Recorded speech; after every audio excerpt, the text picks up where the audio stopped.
আমরা তো চেয়েছিলাম করতে, কিন্তু শেষ পর্যন্ত কার কারণে হলো না, কেন হলো না। কর্নেল অলি যদি মনে করেন যে 70 অনুচ্ছেদ না থাকলে উনি রাষ্ট্রপতি হয়ে যেতেন, তাহলে কি বিরোধী জোট রাষ্ট্রপতি প্রার্থী দেওয়া উচিত হয়নি? যে বিএনপি জনগণের দল, ইয়েস বিএনপি জনগণের দল, উই বিলিভ, কিন্তু এই বিলিভটার মধ্যে একটু চির ধরিয়েছেন যখন 70% মানুষের হা ভোটটাকে বাস্তবায়ন না করে ভিন্ন পন্থায় আমাদেরকে কমিটিতে যেতে বলছেন, তখন বিএনপি যে জনগণের দল এই কথাটার অতীতের সকল বিশ্বাসের মধ্যে চির ধরে যায়। শুধু নট অফ ডিসেন্ট আমি এখানে এতটুকুই দিয়ে গেলাম আমার ভাইয়ের সাথে, এটা মনে হয় অ্যাপ্রোপ্রিয়েট না।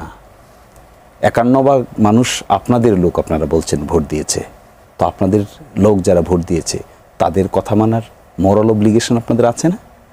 নিশ্চয়ই আছে, তা তো করছেন না, এটা দুঃখের বিষয়। 70 অনুচ্ছেদের কারণে এমপিরা ইচ্ছামতো ভোট দিতে পারেন এবং একটি জরিপের কথাও তিনি বলেছেন যে সেখানে 68% মানুষ তাকে সমর্থন করেছেন, যেটি তিনি বলতে চাচ্ছেন যে 70 অনুচ্ছেদই আসলে বার হয়ে দাঁড়িয়েছে এখানে। আপনার মতে কি নির্বাচন নিয়ে আপনার পর্যবেক্ষণ কি? এটা ঠিক, 70 অনুচ্ছেদ নিয়ে বিতর্ক তো পুরনো, নতুন বিতর্ক না। এবং সর্বশেষ জুলাই সনদে 70 অনুচ্ছেদ নিয়ে একটা রাজনৈতিক ঐকমত্য হয়েছিল। ফার্স্ট বলা হয়েছিল যে 70 অনুচ্ছেদ বিএনপির পক্ষ থেকে 4টি শর্তযুক্ত থাকবে, আর অন্যান্যরা বলেছে যে 2টো শর্তযুক্ত থাকবে। অন্যান্যরা বলেছে একটি হবে অনাস্থা ভোট, এই ক্ষেত্রে 70 অনুচ্ছেদ অ্যাপ্লিকেবল হবে, আর একটা হবে অর্থ বিল। আর বিএনপির পক্ষ থেকে বলা হয়েছে এই দুটোর সাথে তারা যদি সরকার গঠন করেন তাহলে তারা আরও 2টো শর্ত যোগ করতে চান। একটি হলো যে সংবিধান সংশোধনের ক্ষেত্রে, আর আরেকটি হলো জাতীয় নিরাপত্তার ক্ষেত্রে। তাহলে এই 4টি শর্ত ছাড়া বাকি ক্ষেত্রে মাননীয় সরা উন্মুক্ত ভোট দিতে পারবেন।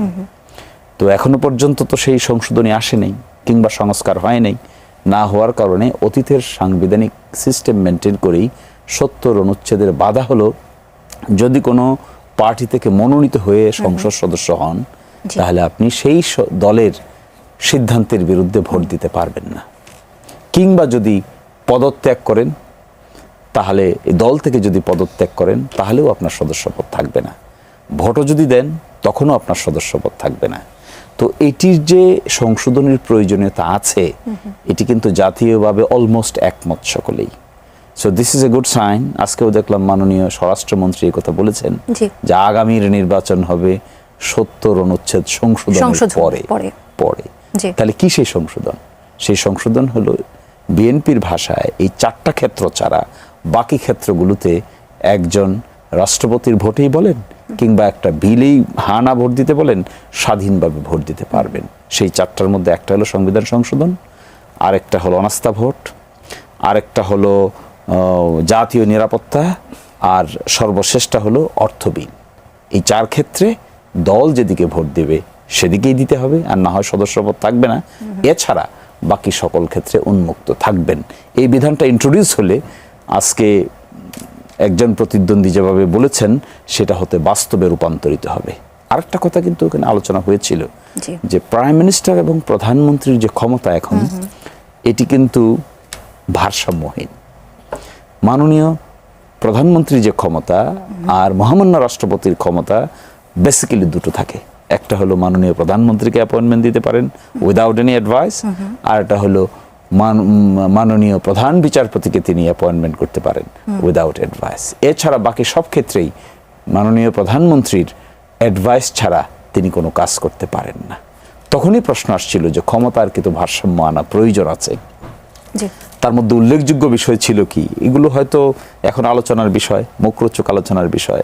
কোনো একদিন যদি স্ট্রাকচারাল চেঞ্জ আসে, পারপাসফুল কোনো চেঞ্জ যদি আমরা করতে পারি, perhaps those days will be the golden days for the nation. Advocate Masud Ahmad Talukdar, Oli Ahmed যে অভিযোগটি করেছেন সেই প্রসঙ্গটি টেনে আপনার কাছে করতে চাই যে বিএনপি ক্ষমতা এলে 70 অনুচ্ছেদ সংস্কারের কথা বললে এবার সংস্কারের আগেই রাষ্ট্রপতি নির্বাচন করা হয়েছে। স্বরাষ্ট্রমন্ত্রী বলেছেন ভবিষ্যতে জুলাই সনদের সমঝোতা অনুযায়ী 70 অনুচ্ছেদ সংশোধন হবে। তাহলে সরকার কি এখন স্পষ্ট করবে যে সংস্কারের পর যদি সংসদ সদস্যরা কোন কোন বিষয়ে দলীয় সিদ্ধান্তের বাইরে স্বাধীনভাবে ভোট দিতে পারবেন, যেটি অ্যাডভোকেট শিশির মনির সাহেব। মির্জা ফখরুল ইসলাম আলমগীর এখন 23তম রাষ্ট্রপতি বাংলাদেশের। আমি ওনার সম্পর্কে কথা বলতে গিয়ে প্রথমবারে ওনাকে অভিনন্দন জানাতে ভুলে গেছি। আমার বন্ধু ঠিক আমার মতোই ভুল করেছে, সবই খুব প্রশংসা করেছে কিন্তু অভিনন্দন জানাতে পারেনি। আমি আশা করি এর পরের বার তিনি জানাবেন। আমি সর্বপ্রথম মির্জা ফখরুল ইসলাম আলমগীরকে দেশের 23তম রাষ্ট্রপতি নির্বাচিত হয়ে অভিনন্দন জানাচ্ছি। দেখুন, আমি একটু আগে একটা কথা বলেছিলাম এবং শিশির মুনিরও একটা কথা বলেছেন, লক্ষ্য করেছেন আপনি, যে জুলাইয়ের যে প্রস্তাবনা, সংস্কার প্রস্তাবনা, সেখানে এটা আর্টিকুলেটেড করা আছে যে বিএনপি এই জুলাই সনদ যখন বাস্তবায়ন করবে আর্টিকেল 70-র ক্ষেত্রে যে প্রস্তাবনা আছে এবং বিএনপি যেটা দিয়েছে অন্যান্য রাজনীতি অপেক্ষা, সেই জিনিসগুলো একটা মোটামুটি পর্যায়ে আছে।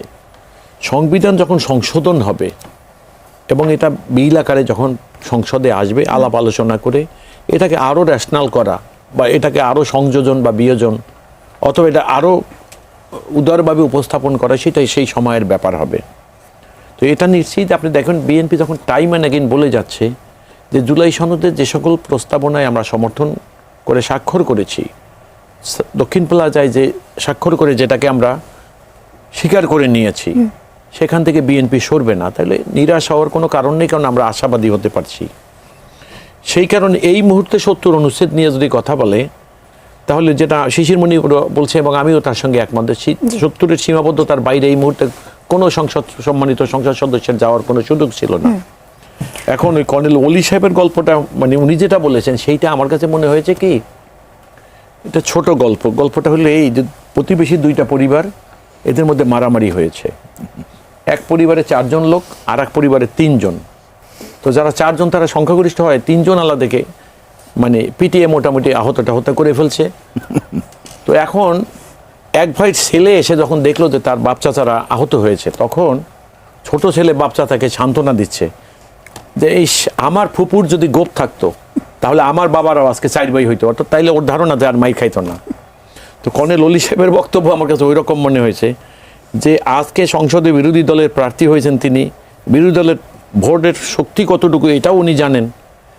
তারপর উনি কি করলেন, উনি দোহাই দিলেন একটা, যে যদি এই মুহূর্তে এই মুহূর্তে 70 অনুচ্ছেদ বলবৎ আছে এবং নির্বাচিত সম্মানিত সংসদ সদস্যরা এর বিরুদ্ধে যেতে পারবেন না, এটা জেনেই তো উনি প্রার্থী এবং হয়েছেন। এখানে 247টা ভোট বিএনপির ছিল, সেখানে 8টি ভোট কিন্তু তারা বেশি পেয়েছে।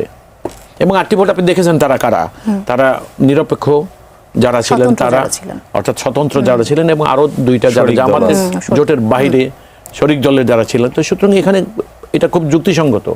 এখন কর্নেল ওলি যদি মনে করেন যে 70 অনুচ্ছেদ না থাকলে উনি রাষ্ট্রপতি হয়ে যেতেন, এইখানে মজার জিনিস হয়েছে কি, এটা একটা গেম ছিল। জামাত ইসলাম রাজনীতি দল হিসাবে, সংসদে বিরোধী দল হিসাবে তারা কর্নেল ওলিকে মনোনয়ন দিয়ে রাজনৈতিকভাবে কিছুটা তারা যোগ্যতার পরিচয় দিয়েছে। তাহলে কি বিরোধী জোট রাষ্ট্রপতি প্রার্থী দেওয়া উচিত হয়নি? উচিত ছিল না? Can it be argued? The election process is there. Democratic culture অনুযায়ী 70 অনুচ্ছেদ থাকার কারণে ইট ইজ এভিডেন্ট যে কাদের আসন সংখ্যা বেশি, কাদের আসন সংখ্যা কম। এই যে একটা প্রসেসের মধ্য দিয়ে আজকে যে ভোট নেওয়া হলো, ধরেন একজন প্রার্থী হলে ভোট নেওয়ার কোনো প্রয়োজন ছিল না। 255টা ভোট পেয়েছেন মহামান্য রাষ্ট্রপতি, এটা তিনি কাউন্ট করতে পারতেন? 8টা ভোট যে তিনি বেশি পাবেন তাকে তিনি বুঝতে পারতেন? পারতেন না। কিন্তু এই যে বিরোধী দলের রাজনৈতিক প্রসেসের মধ্যে অংশগ্রহণ করার যে tendency, this is a good sign for democracy, it's a culture. হ্যাঁ, বিরোধী দল কি জানে না যে এখানে তাদের রাষ্ট্রপতি বিজয়ী হবে না? নিশ্চিত জানে, কিন্তু এও জানে বিরোধী দল পার্টিসিপেট না করে one way trafficking will weaken the democratic culture of the nation. So this is willingness, this is goodwill, bona fide will. এই পার্টিসিপেশনের মধ্যে তারা তাদের বিবেচনায় যাকে ভালো মনে করেছে তাকে রাষ্ট্রপতি প্রার্থী করেছে। আচ্ছা, আর তাদের বিবেচনায় এই রাষ্ট্রপতি প্রার্থী 70 অনুচ্ছেদের কথা বলেছেন, বলতেই পারেন, কারণ আমরা তো এগ্রি করেছিলাম যে 6 মাসের ভিতরে এই সংস্কার শেষ হয়ে যাবে, জি। করেছিলাম আমরা সেই এগ্রিমেন্ট। সেই এগ্রিমেন্টটা যে কোনো কারণে হোক বাস্তবায়িত হয়নি ওই সময়ের মধ্যে। কখন হবে এটা পরের জন্য অপেক্ষা করতে হচ্ছে, কিন্তু it was suppose to be done by 180 days from the date of the election.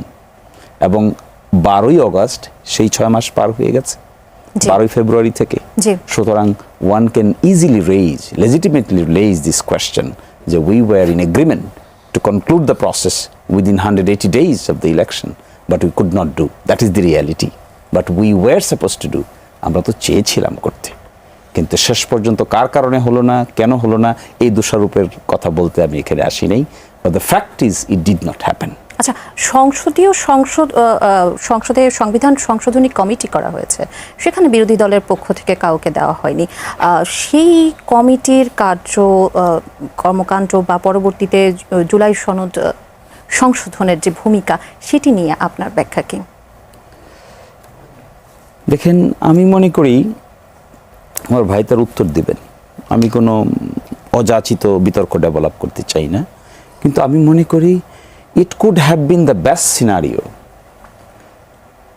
যে যা আমরা জুলাই সনদ বাস্তবায়নের আগে কিংবা গণভোটে যা বলেছিলাম, এটা যদি আমরা 6 মাসের ভিতরে করে ফেলতে পারতাম, that could have been the best acceptable scenario for the nation. এবং আজকে যে বিতর্ক, যে কন্টেনশন সংসদের ভিতরে এবং বাইরে, যে সমস্ত রাজনৈতিক কর্মসূচি আমরা দেখতে পাই, এগুলো হয়তো কিছুই করতে হতো না। But the scenario became tracked out, changed.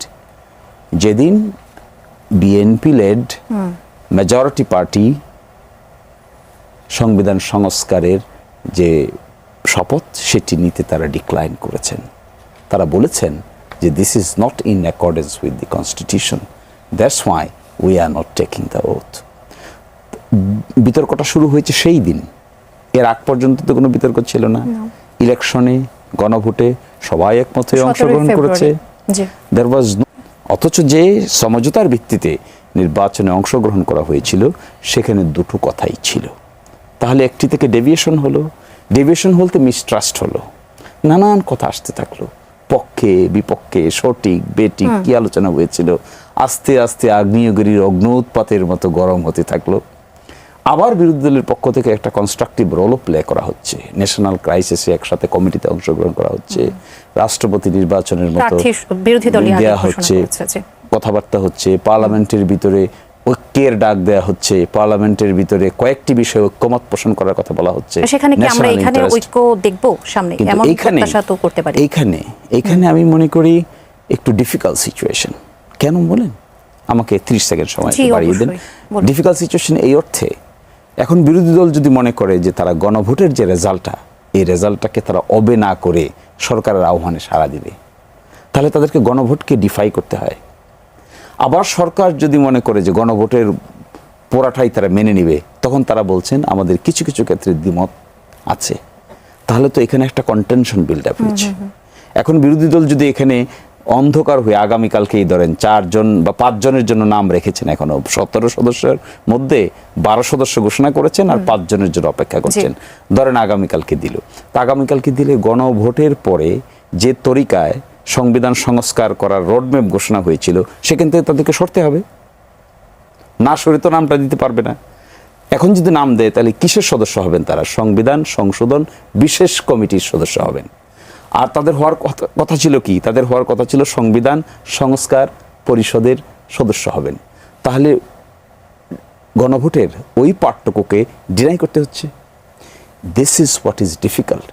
যেখানে মানুষ ভোট দিয়েছে প্রায় 70%, একটা বিরোধী দলের রাজনীতিতে জনগণের সঙ্গেই তো থাকতে হয়। নাকি বলতে পারবে বিরোধী দল যে জনগণের সঙ্গে আমরা থাকবো না, আমরা চলে যাব to a particular political party? That is what is a difficult step for opposition. এটাই অনেকের কারণ। জি, একজন দর্শক আছেন ফোনে। জি দর্শক, আপনার নাম বলে আপনার প্রশ্নটি রাখুন। হ্যালো হ্যালো, আসসালামু আলাইকুম ওয়া রাহমাতুল্লাহ। ওয়ালাইকুম আসসালাম। জি বলুন আপনার প্রশ্ন। সম্মানিতা মুন্নি ইউসুফ, ধন্যবাদ আপনাকে। ধন্যবাদ সম্মানিত শ্রদ্ধাভাজন দুইজন, শিশিরমণি অ্যাডভোকেট শিশিরমণি এবং অ্যাডভোকেট মাসুদ আহমেদ তালুকদার। জি ভালো লাগতেছে কথাগুলো, আমরা রেসপন্স করতেছি, রিয়াক্ট করতেছি, থিঙ্ক করতেছি। আমরা এই ধরনের লোককে সামনে আনবেন, খুব ভালো লাগতেছে। আচ্ছা, প্রশ্নে চলে যাই। আমরাও মির্জা আব্দুল জব্বার, আমার নাম, আজকে যে নির্বাচিত হয়েছিলেন মির্জা ফখরুল, তাকেও সাধুবাদ জানাই, ধন্যবাদ। আমার প্রশ্ন হচ্ছে, ইতিপূর্বে আমরা দেখেছি রাষ্ট্রপতি পদে যারা ছিলেন, যেমন আব্দুল হামিদ, বদরুদ্দোজা চৌধুরী যেমন ছিলেন, এই এর আগে জিল্লুর রহমান সাহেব, প্রত্যেকেই সিরিয়াল বাই সিরিয়াল ভালোই এরা সিলেক্টেড, আর ইলেকশনের মাধ্যমে হলো এডিক্ট অফার। আমার প্রশ্ন হচ্ছে যে রাষ্ট্রপতির মর্যাদা থেকে পদ থেকে যেন তার যে অ্যাক্টিভ সেইগুলো যদি ব্যবহার করতে না পারে, তাহলে ভালো লোক থাকি তো লাভ হচ্ছে না। কথাটা বোঝার চেষ্টা করবেন শ্রদ্ধাভাজন দুইজন ব্যক্তি, যে রাষ্ট্রপতির তার অধিকার, তার যে ক্ষমতা, তার যে প্রায়োরিটি দেওয়া হবে, সেই বলে যদি চলেন, তাহলে দেশের খেদমত উনি বা আমাদের জন্য কিছু করতে পারবে। আজ রাষ্ট্রপতি যদি তার মর্যাদা থেকে যদি জিম্মি থাকে, তাহলে তো আর আমাদের সেবা করতে পারবে না। এই বিষয়ে আপনারা একটু ভালো করে বুঝাতে পারবেন না, আমি পারতেছি না। ধন্যবাদ দুজনকে, আসসালামু আলাইকুম। জি, তিনি যে প্রশ্নটি করেছেন যে রাষ্ট্রপতির, যদি আমরা বুঝে থাকি ঠিকমতো, যে রাষ্ট্রপতির ইচ্ছা থাকলেও অনেক সময় ক্ষমতার ভারসাম্যের কথা আপনি প্রথম থেকে বলছিলেন, সেটির কারণে আসলে তার ইচ্ছার যে প্রতিফলনটা আমরা দেখি না। আপনি কি মনে করেন যে রাষ্ট্রপতির ক্ষমতা এবং প্রধানমন্ত্রীর ক্ষমতার যে ভারসাম্যের কথা জুলাই সনদেও বলা আছে, সেখানে আসলে ভারসাম্যটা কেমন হওয়া উচিত, চেক অ্যান্ড ব্যালেন্সটা কেমন হওয়া উচিত? দেখুন, বিএনপি পরিষ্কার ভাষায় বলেছে জুলাই সনদের যে প্রস্তাবনা, সেগুলা সংবিধানের সংস্কার করে সংবিধানে আর্টিকুলেটেড করবে। তো যতক্ষণ পর্যন্ত সংবিধানের সংশোধন না হচ্ছে, ততক্ষণ পর্যন্ত আজকের যে সংবিধান, সেটা মেনেই চলা হলো সকল নাগরিকের দায়িত্ব।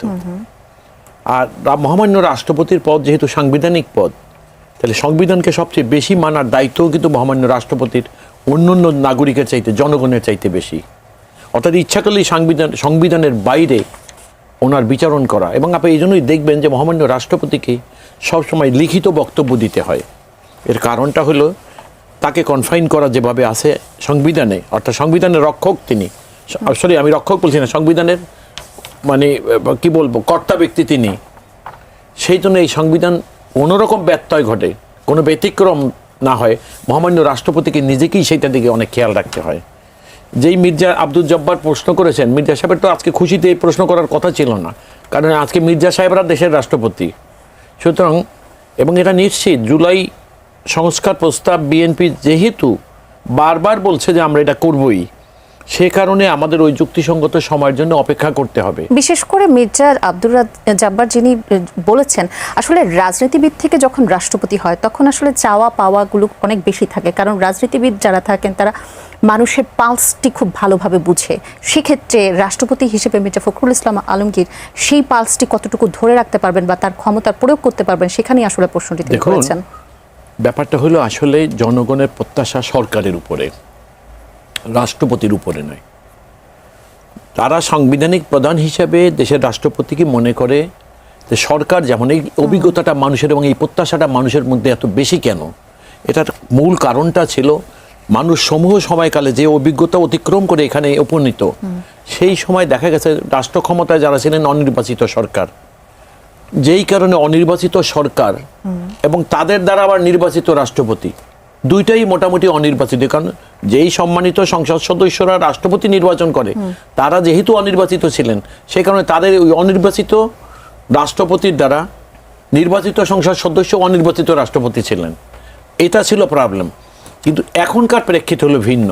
এখন রাষ্ট্র ক্ষমতায় জনগণের দ্বারা নির্বাচিত সরকার, আর সেই নির্বাচিত সম্মানিত সংসদ সদস্য এই দেশের মহামান্য রাষ্ট্রপতিকে নির্বাচিত করেছে। সুতরাং আগেরটার সঙ্গে এটার ফারাকটা হলো ওইখানটায়, যেখানে মানুষের প্রত্যাশা অনেকটা বেশি।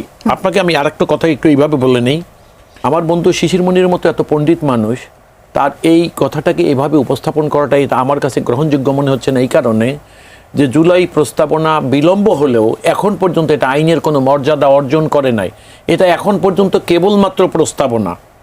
এবং আপনি দেখবেন সংবিধানের পরবর্তী সংশোধন, এবং ওনারা সংবিধান এখন যে সংসদের যে উপকমিটি যেখানে করা হয়েছে, 12 জন দেওয়া হয়েছে, ওনাদের 5 জনের জন্য অপেক্ষা করতেছে, প্রপারলি ফাংশনিং হচ্ছে না।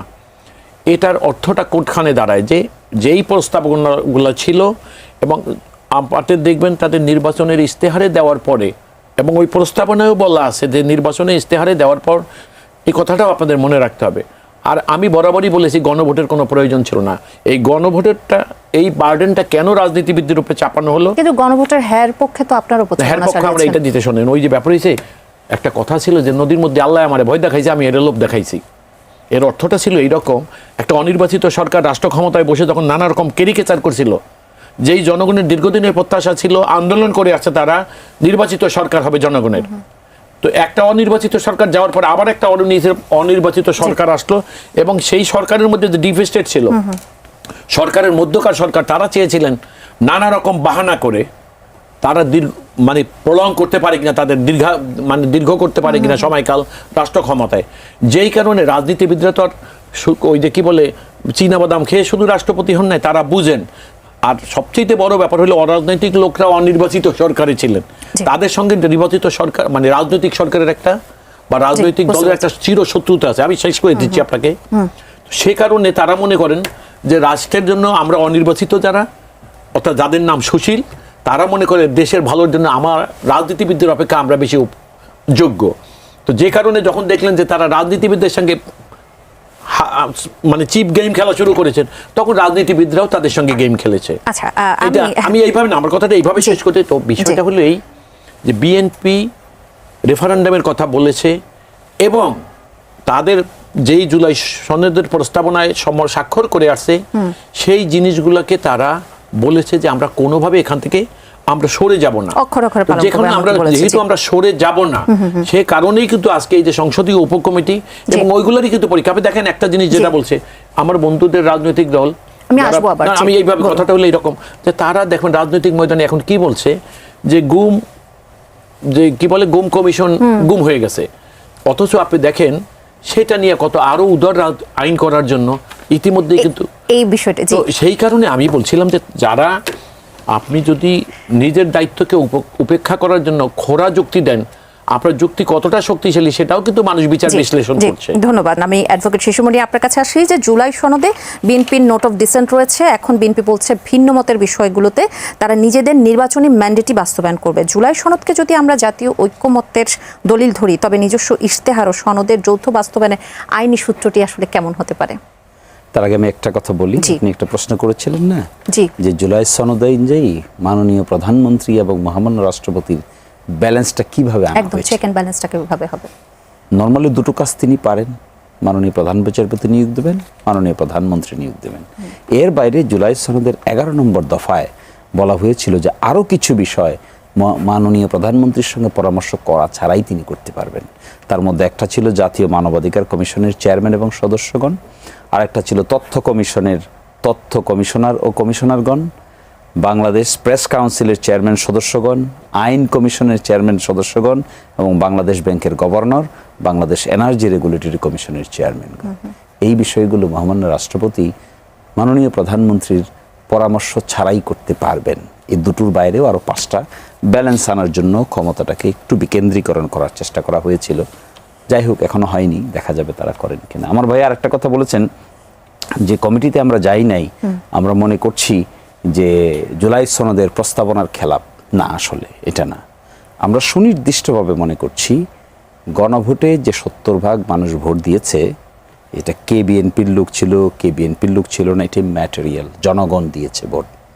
এই জনগণের ভোটটা দেওয়ার পরে তার যে রেজাল্টটা, এটা বাস্তবায়নের যে তরিকা, এই তরিকাটা বাইরে আমরা যেতে পারি না, কারণ we have a commitment to the people of the nation.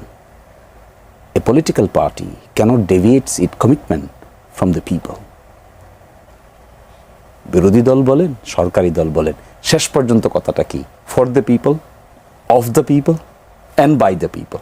তাহলে 70% people are for the people, of the people, by the people. We cannot deviate from their opinion. এবং এট দ্য সেম টাইম আমার ভাই বলেছেন যে BNP জনগণের দল। Yes, BNP জনগণের দল, উই বিলিভ।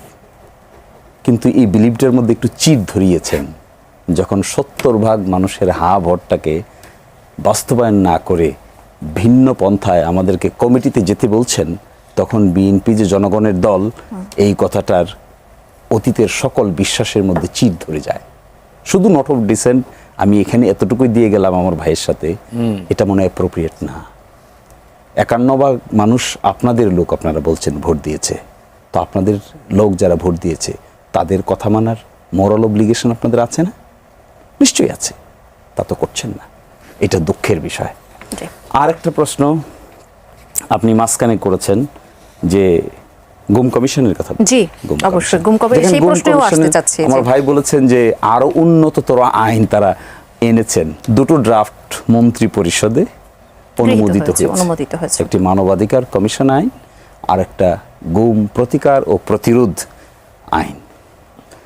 আমি দায়িত্ব নিয়ে বলছি, দুটো আইনকেই টুথলেস টাইগারে পরিণত করা হয়েছে।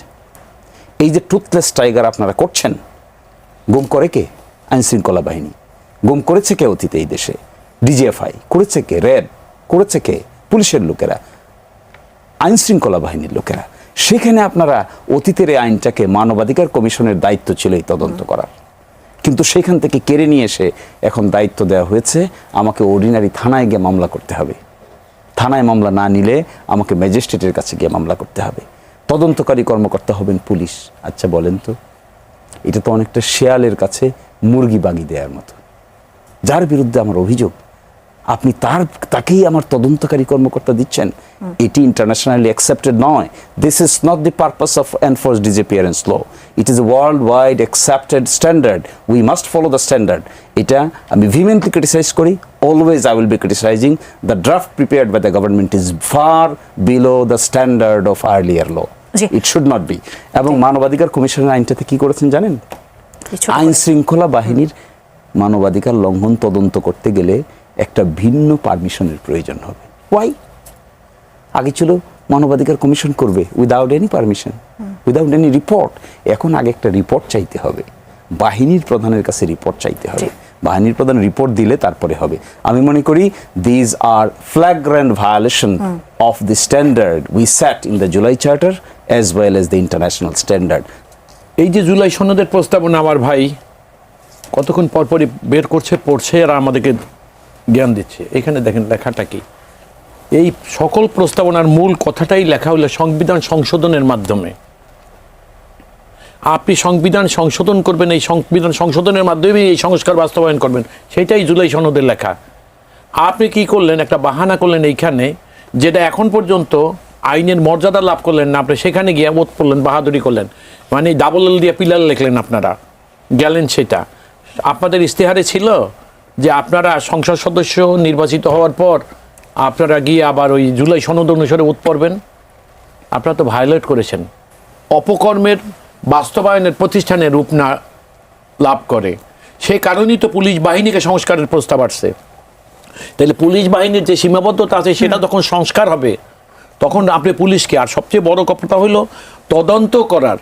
একটা মানুষকে গুম করার পর এটার একটা ভিগোরাস ইনভেস্টিগেশন লাগে। আপনি বলেন এদেশের পুলিশ ছাড়া তদন্ত করার ক্ষমতা এদেশে আর কার আছে বলেন?